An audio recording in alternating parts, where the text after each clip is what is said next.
एक वीडियो आया जिसमें शी जिनपिंग उनको लेके जा रहा है, जबरदस्ती हाथ बढ़ा रहे हैं हाथ मिलाने के लिए। शी जिनपिंग हाथ मिलाने में इंटरेस्टेड नहीं दिख रहा है, जाहिर है उसका बहुत ट्रॉल हुआ। अब सवाल यह है कि ट्रॉलिंग और तारीफ से आगे बढ़कर एससीओ में शंघाई कोऑपरेशन की जो मीटिंग हुई है उसमें आखिर मिला क्या, मोदी जी वहां से लेकर क्या लौट रहे हैं, यह बहुत इंपॉर्टेंट है और इसको समझना बहुत जरूरी। आप में से कुछ लोगों को यह बात बुरी लग सकती है, लेकिन इससे सच नहीं बदलेगा। हम और आप चाहे जितनी आलोचना कर लें, लेकिन फॉरेन पॉलिसी कैसे हैंडल की जाती है, विदेश नीति कैसे हैंडल की जाती है, यह मोदी को पाकिस्तान से सीखना चाहिए। या कहें कि अंतर्राष्ट्रीय मोर्चे पर पाकिस्तान ने मोदी प्रशासन का बाजा बजा दिया है तो गलत नहीं होगा। जरा इस तस्वीर को ध्यान से देखिए। इस तस्वीर में कहीं नरेंद्र मोदी नजर आ रहे हैं? दरअसल यह चीन के विक्ट्री डे परेड की तस्वीर है। कल जो बयान जारी हुए, भारत के विदेश मंत्रालय का भी बयान जारी हुआ और चाइना के विदेश मंत्रालय का भी बयान जारी हुआ।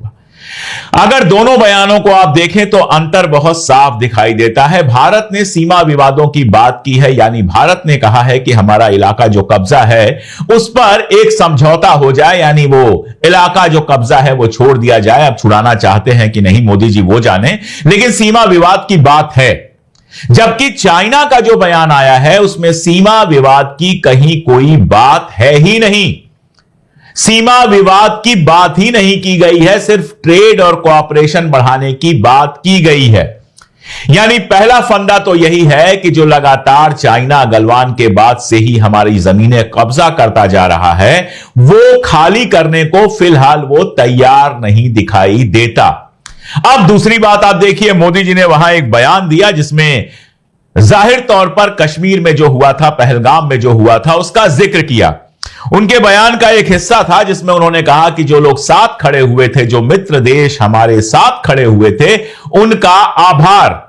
अब मजेदार बात है कि एससीओ में जितने इंपॉर्टेंट देश आए हुए हैं, टर्की उसका मेंबर नहीं है लेकिन आया हुआ है, इनवाइटेड है। चाइना तो खैर है ही, चाइना उसका होस्ट है और एससीओ का संस्थापक है, और पाकिस्तान भी वहां पर है, बाकी मुल्क भी वहां पर है। उनमें से किसी देश ने भारत का समर्थन नहीं किया था। यानी एससीओ एक ऐसा मंच है जहां रशिया को थोड़ा बहुत छोड़ दें तो एक भी देश ऐसा नहीं है जिसने हमारा समर्थन किया हो। पाकिस्तान के साथ तो लड़ाई थी, और टर्की के जो एर्दोगान हैं वो पूरी तरह से पाकिस्तान के साथ खड़े हो गए थे, पाकिस्तान को ड्रोन दे रहे थे। चाइना की हालत तब यह थी कि भारत के जो मीडिया चैनल हैं वो चाइना कितना करीब है पाकिस्तान का ये दिखाने में बिजी थे। बता रहे थे कि वहां जो मिसाइल्स थी क्या वो चाइना की थी। भारत की सेना ने, विदेश मंत्रालय ने बाकायदा बयान जारी किए थे कि हम दो फ्रंट पे लड़ रहे हैं, यानी कि चाइना पाकिस्तान की पूरी तरह से मदद कर रहा है। तो चाइना का सवाल नहीं उठता, पाकिस्तान का सवाल नहीं उठता, टर्की पाकिस्तान के साथ था। हालांकि कल मोदी जी एर्दोगान से हाथ मिलाते हुए नजर आए। अब इसका क्या मतलब निकाला जाए, क्या नहीं निकाला जाए, हम नहीं जानते। यह हम जरूर जानते हैं कि टर्किश एयरलाइंस को लेकर जो तमाम बातें हुई थी वो पलट गईं। अब टर्किश एयरलाइंस को पहले जैसे ही सारी छूट मिल गई और टर्की के किसी बहिष्कार की बात की नहीं गई।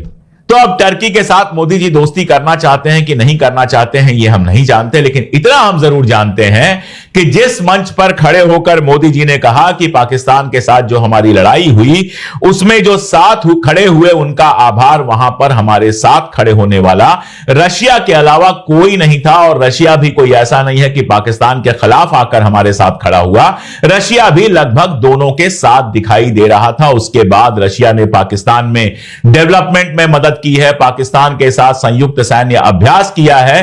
तो यह कहना भी बहुत सही नहीं होगा कि रशिया पाकिस्तान के खिलाफ हमारे साथ खड़ा है। तो मोदी जी बात किसकी कर रहे थे?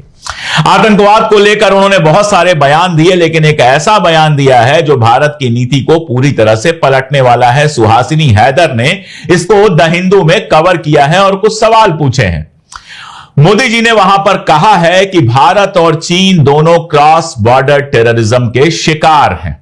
अब देखिए भाई, लेकिन चाइना में क्रॉस बॉर्डर टेररिज्म कहां से है? चाइना दो तरफ से कहता है कि हमारे यहां क्रॉस बॉर्डर टेररिज्म का हम शिकार हो रहे हैं। पहला तो वो चाइना के अंदर उइगुर और जो तिब्बती हैं उनके बारे में कहता है, उइगुर मुसलमान और तिब्बती जो हैं उनके बारे में कहता है, क्योंकि चाइना ने तिब्बत के ऊपर कब्जा किया हुआ है। और दूसरा वो कहता है बलूचिस्तान के अंदर जो चाइनीज कंपनियां लगी हैं उन पर जो बलोच लड़ाके हैं वो जो हमला करते हैं, जिसमें आमतौर पर पाकिस्तानी मजदूर ही मारे जाते हैं, उसको वो क्रॉस बॉर्डर टेररिज्म कहता है और कहीं से उसके यहां क्रॉस बॉर्डर टेररिज्म नहीं है। भारत ने अभी तक इन दोनों को क्रॉस बॉर्डर टेररिज्म नहीं माना था। भारत की नीति थी कि बलूचिस्तान के मामले पर वो बलूच मूवमेंट को इंटरनल समर्थन देता था, ओवर्ट समर्थन तो नहीं देता था, कोवर्ट ही था। लेकिन वहां पर जो बलोच हमला कर रहे हैं उसको क्रॉस बॉर्डर टेररिज्म कैसे माना जा सकता है? वो पाकिस्तान की टेरिटरी है, बलोची भी पाकिस्तान में है, बलूचिस्तान पाकिस्तान में ही है अभी, तो वो उनका अंदर का मामला हो सकता है, उसमें क्रॉस बॉर्डर टेररिज्म कैसे हो सकता है, यह सवाल उठता है। दरअसल यहीं पर सारा पेच है। पाकिस्तान लगातार दावा करता है कि बलूचिस्तान में जो मूवमेंट चल रहा है उसको भारत समर्थन देता है।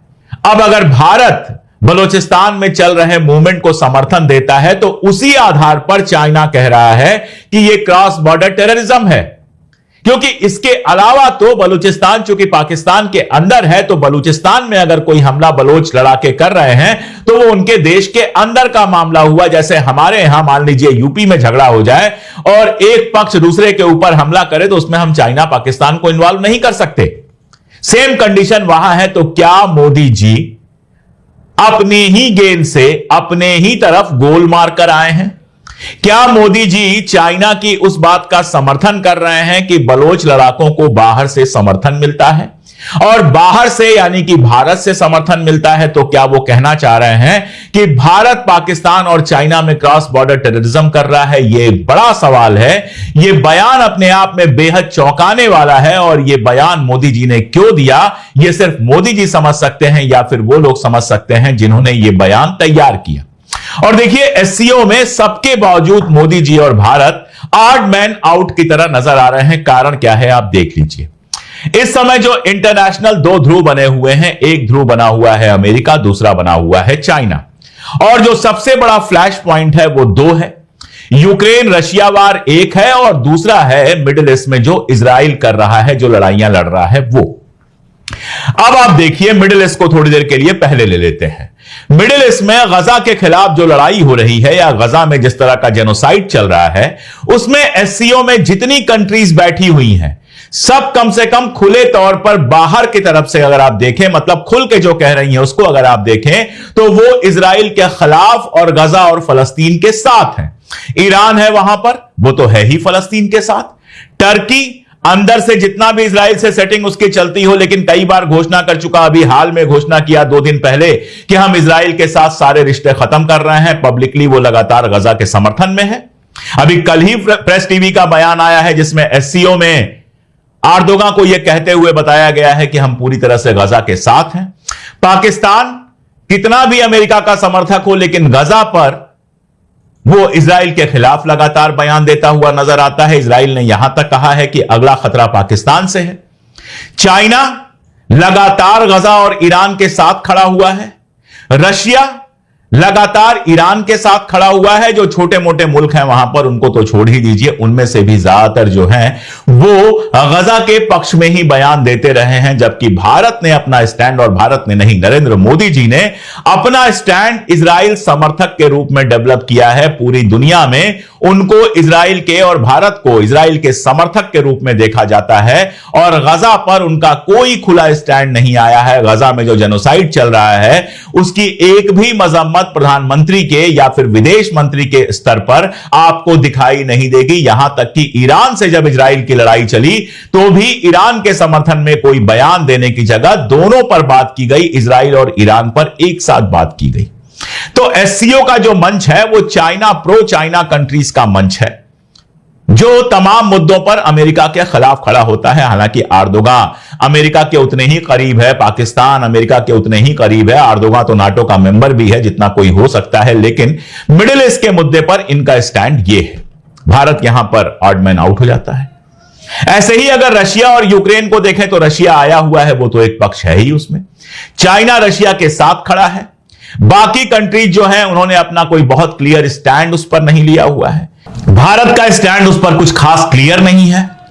कभी जेलेस्की को रिट्वीट करते हैं मोदी जी, या जेलेस्की बयान देता है, वो ट्वीट करता है कि मोदी जी से फोन पे बात हुई, उन्होंने शांति के पक्ष में बात की। कभी वहां पहुंच जाते हैं, कभी पुतिन से हाथ मिलाते हैं। दरअसल दिक्कत क्या हुई है, अगर आप मुझसे पूछेंगे तो भारत की ये ओरिजिनल और भारत की परमानेंट पोजीशन होनी चाहिए थी कि अमेरिका से रिश्ते तो खराब नहीं करेंगे, लेकिन अपना सहारा अपने यार दोस्त ग्लोबल साउथ में ही तलाशेंगे, अमेरिका के वैसल स्टेट बनने की कोशिश नहीं करेंगे। दिक्कत क्या है, मोदी जी पिछले 10 साल से लगातार अमेरिका के करीब जाने की कोशिश करते रहे, चाइना, रशिया और ग्लोबल साउथ की कीमत पर।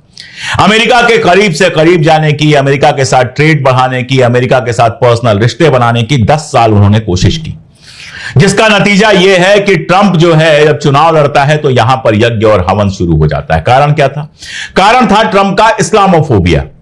ट्रंप के साथ उनको अपना मैच कायदे का लगता था। उससे जो जमीनी नीतियां थी, भारत में जिस तरह की नीतियां लागू कर रहे थे, उसके लिए समर्थन मिलता था। और भारत में जो उनके भक्त थे, उनके लिए ट्रंप की भक्ति करना आसान काम था, क्योंकि उनको इस्लामोफोबिक लगता था, इस्लाम के खिलाफ लगता था ट्रंप, तो उसकी भक्ति बड़े आराम से कर रहे थे, हवन पूजन सब कर रहे थे। तो विदेश नीति को 90 डिग्री पे चेंज करके अमेरिका के करीब पहुंच गए मोदी जी पिछले 10 साल में। अब यह कुछ ऐसा हुआ कि ट्रंप खिलाफ हो गया। बहुत सारे कारण हो सकते हैं। एक कारण यह हो सकता है कि बाइडेन जब राष्ट्रपति था, मोदी जी गए थे, ट्रंप ने घोषणा कर दी थी कि मेरा दोस्त मोदी मुझसे मिलेगा, लेकिन ये मिलने नहीं गए। और भी बहुत सारे कारण हो सकते हैं। कुछ लोगों को यह बात बुरी लग सकती है, लेकिन इससे सच नहीं बदलेगा। हम और आप चाहे जितनी आलोचना कर लें, लेकिन फॉरेन पॉलिसी कैसे हैंडल की जाती है, विदेश नीति कैसे हैंडल की जाती है, यह मोदी को पाकिस्तान से सीखना चाहिए। या कहें कि अंतर्राष्ट्रीय मोर्चे पर पाकिस्तान ने मोदी प्रशासन का बाजा बजा दिया है, तो गलत नहीं होगा। जरा इस तस्वीर को ध्यान से देखिए। इस तस्वीर में कहीं नरेंद्र मोदी नजर आ रहे हैं? दरअसल यह चीन के विक्ट्री डे परेड की तस्वीर है। इस परेड में रूस के राष्ट्रपति व्लादिमीर पुतिन है, उत्तर कोरिया के प्रधान किम जोंग उन है, इसके अलावा दुनिया के 20 से ज्यादा नेता शामिल हुए। लेकिन जिस आदमी का चीन की इस परेड में शामिल होना नरेंद्र मोदी की पूरी विदेश नीति पर तमाचे की तरह है, वो है पाकिस्तान के आर्मी चीफ जनरल असीम मुनीर का शामिल होना। इस परेड और वैश्विक राजनीति में इसके महत्व का अंदाजा इसी से लगा लीजिए कि रूसी राष्ट्रपति व्लादिमीर पुतिन एससीओ समिट में भाग लेने के बाद 2 दिन तक रुके रहे। 31 अगस्त को शंघाई सहयोग संगठन की बैठक खत्म हो गई थी और विक्ट्री परेड 3 सितंबर को थी। मोदी इसी से खुश थे कि पुतिन ने उनको अपनी गाड़ी से घुम्मी घुम्मी करा दिया। उनको हवाई नहीं थी कि उनके पीठ पीछे अंतर्राष्ट्रीय राजनीति में क्या खेल चल रहे हैं। जिस समय नरेंद्र मोदी बीजिंग से दिल्ली के लिए रवाना हो रहे थे, ठीक उसी समय भारत में बेकसूरों का खून बहाने के लिए जिम्मेदार पाकिस्तान का जनरल असीम मुनीर इस्लामाबाद से बीजिंग के लिए रवाना हो रहा था। खुद शी जिनपिंग ने उनका स्वागत किया। यह परेड द्वितीय विश्व युद्ध में जापान की हार और जापानी आक्रमण के खिलाफ चीन के प्रतिरोध को याद करने के लिए निकाली जाती है। असीम मुनीर अकेले ऐसे विदेशी आर्मी चीफ हैं जो इस परेड में हिस्सा लेने के लिए पहुंचे थे। चीन ने अपनी इस परेड में दुनिया को महाविनाशक परमाणु मिसाइलों से लेकर किलर ड्रोन तक दिखाकर अपना शक्ति प्रदर्शन किया। और चीन के निशाने पर है कौन? अमेरिका, जापान, ताइवान और भारत जैसे देश। नरेंद्र मोदी को या उनकी सरकार को इसके बारे में कुछ हवा ही नहीं थी। पाकिस्तान ने न केवल चीन की परेड में हिस्सा लिया, बल्कि शी जिनपिंग और व्लादिमीर पुतिन के साथ 1-to-1 बैठक भी की। शी जिनपिंग के साथ मुलाकात में जहां असीम मुनीर के साथ पाकिस्तान के प्रधानमंत्री शहबाज शरीफ भी थे, तो वहीं पुतिन के साथ शहबाज शरीफ की अकेले में बैठक हुई। चीनी नेताओं ने कहा कि पाकिस्तान उनका आयरन ब्रदर है। आपको बता दें कि चीन पाकिस्तान को 81% हथियार की सप्लाई करता है। ऑपरेशन सिंदूर के दौरान पाकिस्तान ने भारत के खिलाफ चीन के ही बनाए हुए J-10C फाइटर जेट और PL-15 मिसाइल का इस्तेमाल किया था। इस लड़ाई के बाद असीम मुनीर को पाकिस्तान की सरकार ने फील्ड मार्शल बना दिया था। फील्ड मार्शल कभी रिटायर नहीं होते। और जिन पुतिन की गाड़ी में फोटो खिंचवाकर नरेंद्र मोदी मगन हो रहे थे, उन्होंने बैठक में साफ कहा कि पाकिस्तान हमारा दोस्त है और आने वाले दिनों में यह दोस्ती और मजबूत होगी। यकीन न हो तो सुन लीजिए, इस वीडियो को क्रेमलिन ने खुद जारी किया। Pakistan remains our traditional partner in Asia. We cherish the relations between our countries. इतना ही नहीं, व्लादिमीर पुतिन ने कहा कि पिछले दिनों पाकिस्तान और रूस के व्यापारिक संबंधों में कुछ कमी जरूर आई थी, लेकिन अब हम मिलजुल कर इसे फिर से उसी तरह मजबूत करने को कृत संकल्पित हैं। Objective circumstances, our trade decreased by a very small amount, but nevertheless, it's a good signal for us to work harder to analyze what happened and to make the necessary changes. मतलब चीन, पाकिस्तान, रूस भाई भाई। लेकिन बात इतनी ही नहीं है, चीन और अमेरिका दोनों ही पाकिस्तान को गले लगाने को बेताब है। दोनों खजाना लुटा रहे हैं उसके ऊपर, दोनों पाकिस्तान को अपना दोस्त बता रहे हैं, और दूसरी तरफ दोनों ही देशों ने भारत को हाशिए पर फेंक रखा है। आपको याद हो तो डोनाल्ड ट्रंप ने पाकिस्तानी सेना प्रमुख हसीम मुनीर को 18 जून 2025 को व्हाइट हाउस में लंच के लिए आमंत्रित किया था, और यह ऑपरेशन सिंदूर के बाद की बात है। यह पहली बार था जब किसी अमेरिकी राष्ट्रपति ने पाकिस्तान के सेना प्रमुख को व्हाइट हाउस में लंच के लिए बुलाया था। इस मुलाकात के बाद ट्रंप ने खुलकर पाकिस्तान और हसीम मुनीर की तारीफ की थी। वही डोनाल्ड ट्रंप रोज नरेंद्र मोदी की बखिया उधेड़ता है। एक बार फिर से उसने कहा है कि भारत का कारोबार अमेरिका के रहमो करम पर है। We get along with India very well, but India has, you have to understand, for many years it was a one-sided relationship. Only now since I came along and because of the power that we have with tariffs. मतलब चीन, पाकिस्तान, रूस और America चारों को पता चल गया है कि भारत में एक अनाड़ी प्रधानमंत्री कुर्सी पर बैठा हुआ है, जो किसी रील बनाने वाले की तरह बेहद गंभीर अंतर्राष्ट्रीय मंचों में भी केवल फोटो खिंचवाता रहता है, बेमतलब की हंसी हंसता रहता है, और उसका प्रचार तंत्र इसे अपने चेलों और चाटुकारों तक फैलाता रहता है। वो अच्छी तरह जान गए हैं कि दुनिया का शक्ति संतुलन जिस तरह से बदल रहा है, उसके बारे में न तो नरेंद्र मोदी को कुछ पता है और न ही उनकी इसमें कोई दिलचस्पी है। अगर थोड़ा निरपेक्ष होकर सोचा जाए तो पाकिस्तान के मुद्दे पर रूस, चीन और अमेरिका ने भारत को सैंडविच बना दिया है। देखिए कि चीन और अमेरिका एक दूसरे को देखना पसंद नहीं करते, रूस और अमेरिका एक दूसरे को देखना पसंद नहीं करते, और पाकिस्तान ने तीनों को समान रूप से साध रखा है। दूसरी तरफ नरेंद्र मोदी फुटबॉल बने फिर रहे हैं। कभी चीन को लाल लाल आंख दिखाने के लिए डोनाल्ड माई फ्रेंड करते घूमते थे। ट्रंप की चापलूसी में 75 साल पुरानी भारत की घोषित नीति को लात मारकर इजराइल जैसे बर्बर देश को गले लगाया, रूस को दरकिनार किया, और ट्रंप ने मोदी का इस्तेमाल करके दूध की मक्खी की तरह निकाल फेंका। अब वो बिलबिलाए हुए कभी पुतिन के पास भाग रहे हैं तो कभी शी जिनपिंग के पास। पूरे भाषण में चाइना शब्द प्रधानमंत्री ने नहीं बोला। पूरा देश जानता है कि पाकिस्तान की मदद, टेक्निकल मदद, एयरफोर्स की मदद चाइना ने की, मगर प्रधानमंत्री के मुंह से, डिफेंस मिनिस्टर के मुंह से चाइना शब्द नहीं निकला। सबको पता चल गया है कि नरेंद्र मोदी एक खोखले नेता हैं। उनके पास न सूझबूझ है, न दृष्टि है, न वो पढ़े लिखे हैं, और न ही उनके अंदर उदारता है। जो व्यक्ति अपने देश को ही एक साथ जोड़कर आगे ले जाने के खिलाफ है, धर्म के आधार पर अपनी ही जनता को भड़काता रहता है, अपने ही देश के पढ़ने लिखने वाले छात्रों, अध्यापकों, वकीलों, चिंतकों, लेखकों, पत्रकारों को अर्बन नक्सल, देशद्रोही और आतंकी कहता फिरता है, उन्हें जेलों में डलवा देता है, वो दुनिया को क्या ही रास्ता दिखाएगा। नरेंद्र मोदी की आंखें शी जिनपिंग के सामने श्रद्धा और डर से झुकी हुई थी। उनकी हिम्मत नहीं हो रही थी आंख में आंख डालकर बात करने की।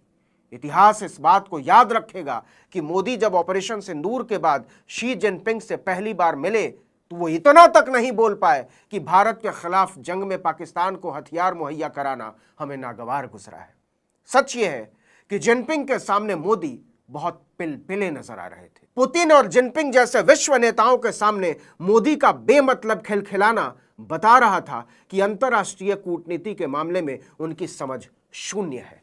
चीनी सदर ने मोदी को रसवा कर दिया, हाथ बढ़ाया मगर हाथ ना मिलाया। जैसा कि आपने देख ही लिया वीडियो के अंदर किस तरह मोदी की रसवाई हुई और भारतीय मीडिया चीखता चलाता रहा है। मज़ीद अगर इस तरह की रिएक्शन वीडियो देखनी है तो हमारे चैनल क्रिकेट 4 को सब्सक्राइब कर लें। वीडियो पसंद आई है तो वीडियो को लाइक और दोस्तों के साथ शेयर ज़रूर कर लें। इंशाल्लाह मिलते हैं किसी नेक्स्ट वीडियो में, तब तक के लिए अल्लाह नेगबान।